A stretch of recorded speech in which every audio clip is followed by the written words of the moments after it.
10वी गणित भाग 2 संकीर्ण प्रश्न संग्रह 7 मधलं आपण घेतो आहे तिसरं गणित महत्वमापन mensuration problem set 7 third sum we are going to take that is 10th maths part 2.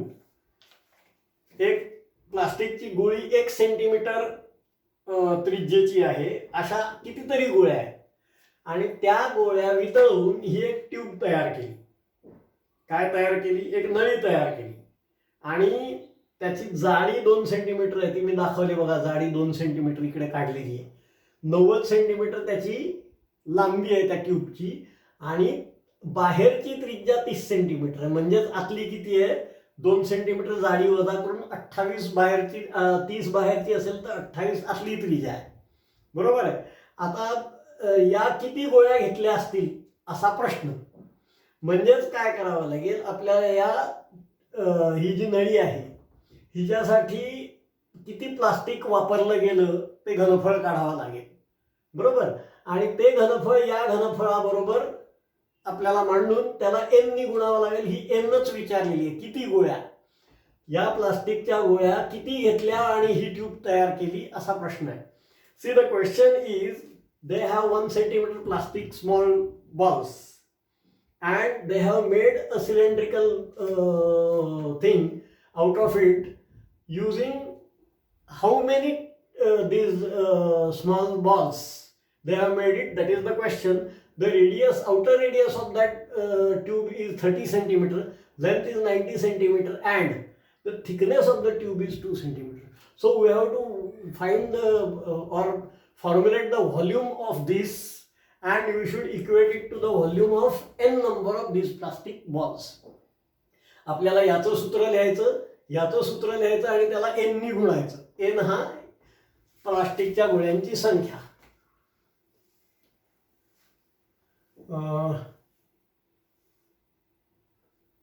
गोळ्याची त्रिज्या R1 मानू किंवा आर मानू. नळीची बाहेरील त्रिज्या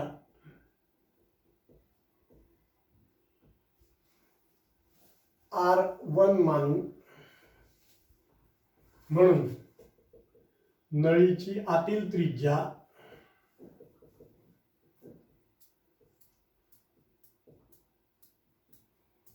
R1 वजा 2 म्हणजे 30 वजा 2 बरोबर 28 बरोबर R2 मानू. What we have done? We have assumed that R is the radius of the spheres. Then outer radius is R1, that is 30, that is given 30 centimeter, and the inner radius we calculated to be R1 minus 2 because 2 is the thickness. जाडी 2 centimetre दिलेली आहे. ती वजा करता आपल्याला 28 ही R2 मिळाली. आणि आता h हाईट 90 सेंटीमीटर हे दिलेलं आहे. This is given 90 centimetre. Now we will put the formulae. गोलाचे घनफळ, व्हॉल्यूम ऑफ स्फिअर इज 4/3 पाय r क्यूब. काय? गोलाचं घनफळ 4/3 पाय r चा घन. नंतर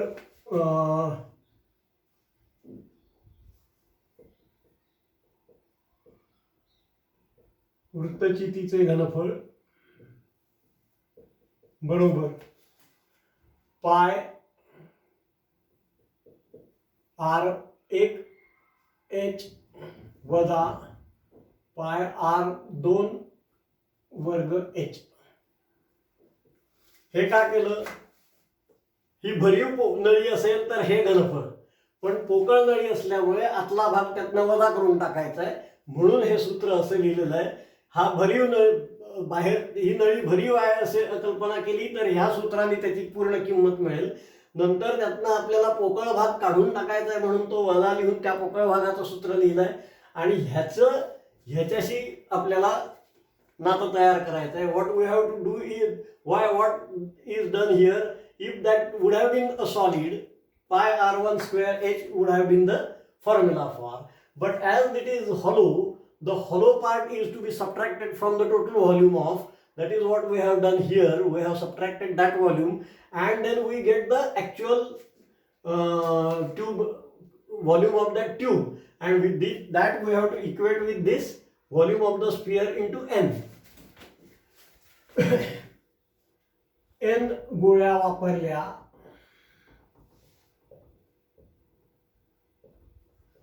असे मान, म्हणून n गुणिले 4/3 पाय r घन बरोबर पाय r1 वर्ग h वजा पाय r2 वर्ग h. n इकडेच ठेवायचं आणि बाकी सगळं आपल्याला तिकडे न्यायचं आहे. So you have to take pi outside, h outside, and r1 square minus r2 square you have to write here.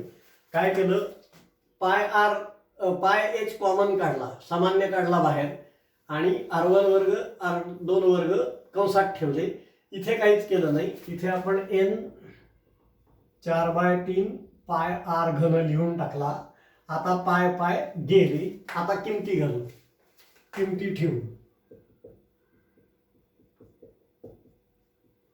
We have substituted, now we will substitute pi and pi we got cancelled, and we'll change all that, we'll take here and then substitute. So n will be equal to h upon r cube, right? H upon r cube into 3/4. 3 is taken in numerator and 4 is taken in denominator. R is in numerator, that is what we took it in denominator, into h is 90, that we took. R1 is 30, square of 30 minus square of 28, right? This is what the final calculation is we have to do. So h90 we have taken. h90 we have taken 3 in the numerator r. So r was 1 only. So that becomes 1/1. Then 3/4 into 90. Right? Now 30. This I will do 30 plus 28. 30 minus 28. This is the easiest way. Don't try to do 928 square that you don't know. That subtraction you will have to do, then that will be difficult for you. So rather than that, this will be perhaps easier. हे आपल्याला सोपं पडेल. a वर्ग वजा b वर्ग, a square minus b square is equal to a plus b, a minus b. हे सूत्र आपण a वजा b, a अधिक b हे सूत्र वापरलं आपण, आणि त्याच्या योगे आपण हे लिहिलं. We have used this formula, and using that formula we have substituted this. So it will be 3/4 गुणिले 90 गुणिले 58 गुणिले 2. बरोबर? आलं सोपं? आता 2 दुणे 4 केलं आणि 29 दुणे 58 केलं. बरोबर? 29 दुणे 58. आता 9 त्रिक 27 बरोबर 270 गुणिले 29. हा साधा सोपा गुणाकार आला. आता बघा, एवढा गुणाकार केला की तुमचं उत्तर मिळणार आहे. 270 गुणिले 29. 9 0 0 9 7 63 हातचे 6 9 दुणे 18 18 आणि 6 24. 9 0s are 0, 9 7s are 63, carried 6, 9 2s are 18, added 6, 18 plus 6 is 24. Now 2 0s are 0, 7 2s are 14, 2 2s are 4 plus 1 5.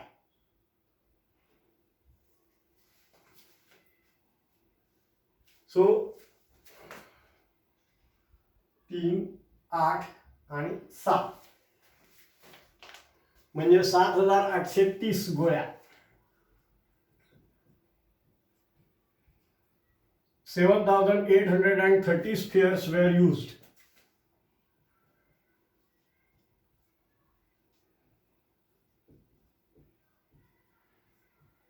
नळी बनवली.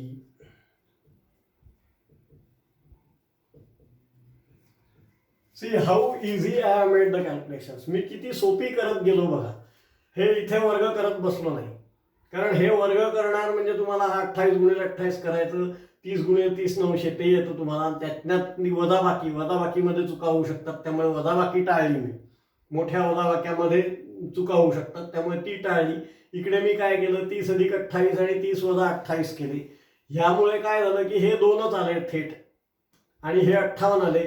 हा 2चा भाग गेला. हे असं सोपं करायचं, कसं शिकायचं ते महत्वाचं आहे, ते तुम्ही लक्षात ठेवा. आणि म्हणूनच हा चॅनल सबस्क्राईब करायचा आहे. आणि माझ्या चॅनलवरनं तुम्ही गणित शिका, तर तुम्हाला खूप फायदा होईल.